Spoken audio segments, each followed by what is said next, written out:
the youthfulness did really rise up from the message, and a lot of them were saying porn is a deal, and they have been told to lay it down and then walk away. And there are many preachings and teachings that say, oh, okay, well then it's good because you're going to forgive and forget and move on. Not so when it comes to addictions or things that arrest our development because of pain and suffering, and then we have to unpack the shame and guilt that is surrounding that. So they made this buzzword of discipleship, and I was like, oh, that's what I need to kind of pick up now if I'm going to be teaching on inner healing, because inner healing is equatable to discipleship.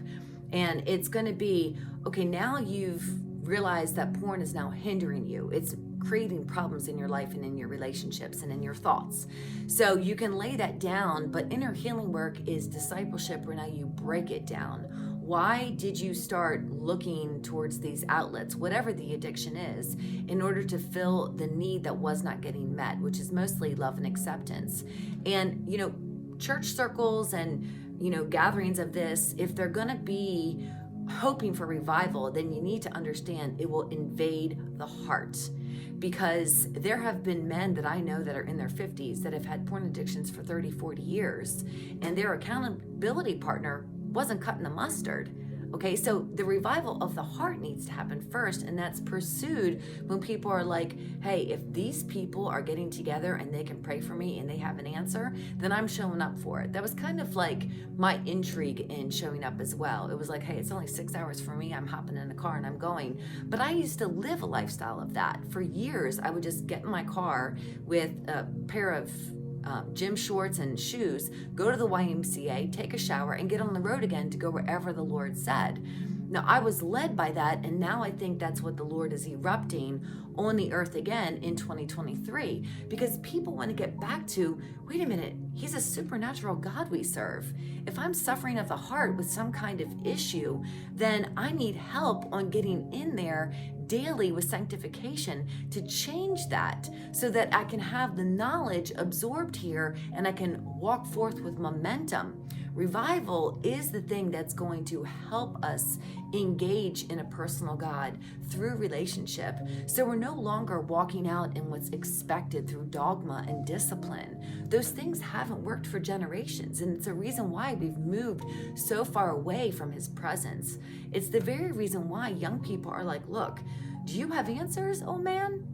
Lady, do you have something that you can say that's going to be fresh and new?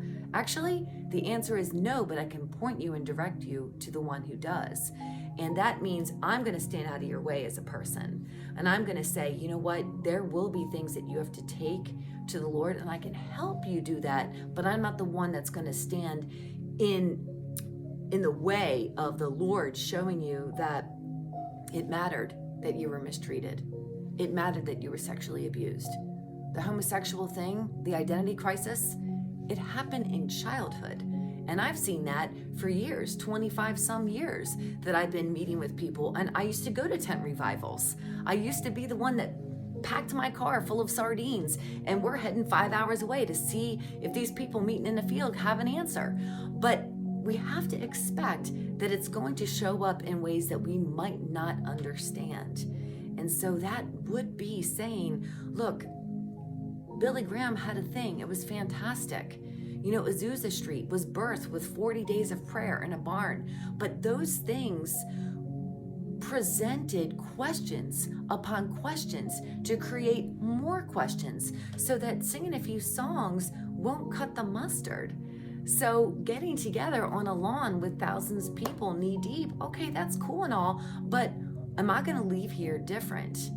And the answer with revival is, for those that want it, for those that seek, they will find, because the pursuit of God and God alone, to be able to accept them in all of their deep, dark secrets, is what will break their hearts open and lay them bare, so that with that they can see and feel and know and smell him. And it's a mind, body, soul change, that they don't have to look to other people to provide, but they come and they seek him, they find him, and then he's going to move on and erupt greater in even bigger ways, because if there's any squashing of the Holy Spirit, he'll let that happen also. And he will move to other campuses and other places, in stadiums. It's been prophesied that Atlanta is going to be the place where total revival breaks out. They're already doing it in China, which is a communist country. So they're meeting by the leading of Holy Spirit in underground tunnels, and they're breaking out in song that is accompanied by miracle signs and wonders. So for us to be able to do the greater things of John 14:12 than Jesus did, that means that we will go expecting. For someone like me, expecting to be honoring of what these people don't know about. But I can also be there knowing that I'm to impart the things I do know about. I will see the dead raised because I've seen every other miracle known to man.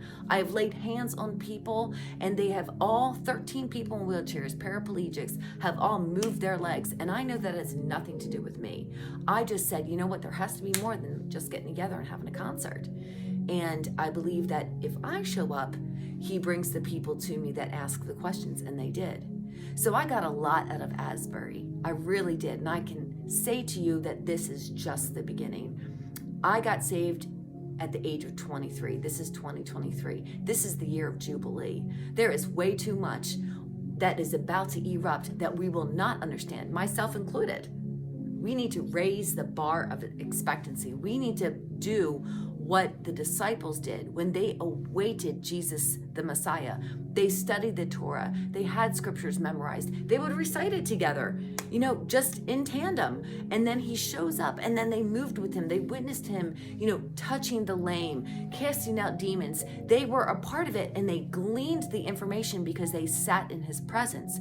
And then we have all this time in between where now we're waiting, like the Jews were waiting for the Messiah again. It's almost like we lost touch of, we have him in here.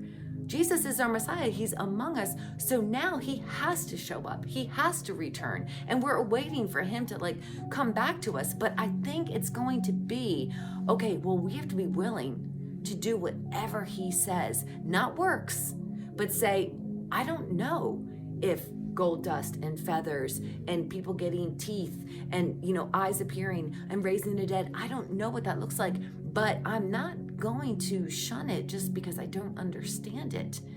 If he is in me, then I need to be manifesting his very presence to others. So I signed up. I'm going to ask for you to do the same because he's with us, and for him to come back to us so that we can see all the scriptures and the prophecies revealed, then we have to create a posture of whatever you say, Lord, I'm going to be ready, willing, and available to accept it, receive it, love it, pass it on, and give it away.